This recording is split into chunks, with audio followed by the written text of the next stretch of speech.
Hey, what's up, everybody? This is Alex Brooks, and this is the 29th day of shooting video. Today, I want to start off talking about a topic that I just been hearing a lot. I'm not going to go into too much detail, but the whole George Floyd situation, I've been seeing it pop up in my social media and, hearing posts about it. And, as a person of color, seeing things like this is always really, it's frustrating. I don't really know how to describe it. The one thing that I realize from this keeps happening over and over is the way that we're going about trying to solve it or resolve it obviously isn't the way that works. So there has to be an alternative to how to approach this thing that keeps happening for the police officers. Ideally we're supposed to rely on the laws and rules, or there's certain things that's supposed to be done and they're just not being done in certain areas in the country. And the sad part about that is that I don't feel like that piece is going to change. I don't feel like that piece is going to change. Like, you keep hearing the same narrative over and over. We're going to lay these people off and or give them a leave of absence, and that's not the solution. I think if you take a life, you need to suffer some form of consequences that's a little more harsh than just being put on a 2 or 3 month vacation. It doesn't make sense. And I think that also makes it easier to do this more, this violent act more and more, because the people who are involved, the police stations are involved, they get a little bit of press attention, and then the person gets, laid off for a month, and then he's back in the field. In those situations, the person that does that makes that type of mistake or whatever it is, I don't care if it was a mistake or not, they shouldn't be coming back at all. I also think, that's a judgment of whether they should continue to even have freedom. I don't think they should. If you're making decisions like that, I don't think you're fit to be a public servant. That's what a police officer ideally is supposed to do, is protect the public and not constantly harm the public.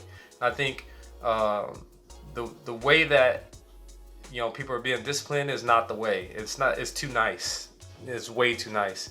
But that's how I'm starting day 29. A couple other things I want to talk about is, on a more lighter side, is how critical is customer personas. So, and the reason why I'm bringing this up, this is something I've been working on this morning. Our customer personas, actually, let me define it. A customer persona is describing your ideal customer or client in a way where it comes off like an individual or somebody that things they like, they don't like, hobbies, what are they afraid of, concern, what inspires them. Being able to understand those things in detail is what pulls together a persona, or the psychographics. So this morning I spent some time, and I will be spending time over the next few weeks redefining our customer personas. And I've been using some of our existing clients to create that. But the reason I bring this up is I can't stress how important it is to have customer personas. I've talked with business owners and businesses that feel like it doesn't do anything for them, or they haven't been able to gain benefit from them. And I'm going to be the first one to say it's because they weren't doing it right and they didn't take the time to really understand their customer. I think you need to be able to understand your customer where you can create a character. Who is that person? How do they act? How do they think? Or, what are some of the concerns, motivations? You need to be really clear about that. And when you do that, that will come across in your messaging. What I've realized with my business, because I've been interacting directly with every customer we bring on, I have this mental map of what makes sense for my business when I'm looking for customers and what doesn't, and what things I hear from a potential client that tells me they could use our service. And I know exactly what to say to really push that ball to the next step of getting them to commit. And I want to be able to, this season is about redoing a lot of things. We're redoing how we email. We're redoing our social media. We're redoing our website. We're doing a summit. And the persona is one of the things that I want to spend time redoing and refining. And what I challenge you guys to do, if you don't already have at least one client persona written out, describing your ideal client, not ideal, but the type of clients that you want to attract, or the clients that you already work with and you want to attract more of those. Write that out in detail, because that is how your messaging should be coming across, like you're having a conversation with that person. And that's the power of client persona. The companies that don't do that, it's hard for them to figure out who their customer is.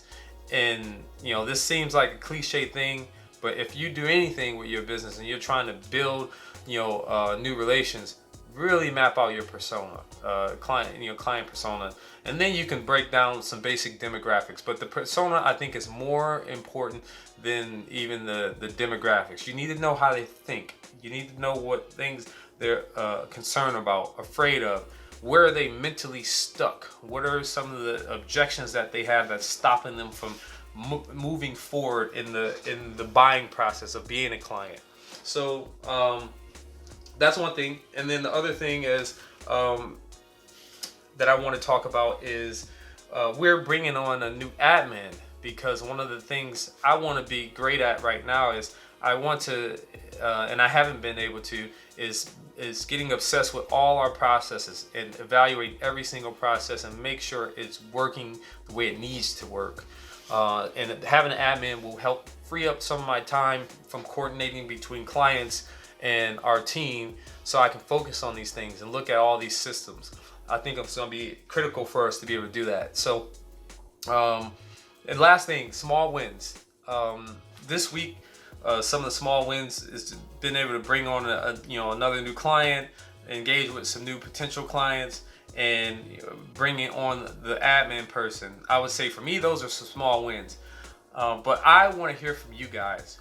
What are some of your small wins? I'd love to hear about them. What have you written out any client personas or customer personas? If so, I'd love to hear how that process went for you. But that's all I have for today. I will see you guys tomorrow. Tomorrow's the last day I will be shooting the COVID Entrepreneur Life. So see you tomorrow.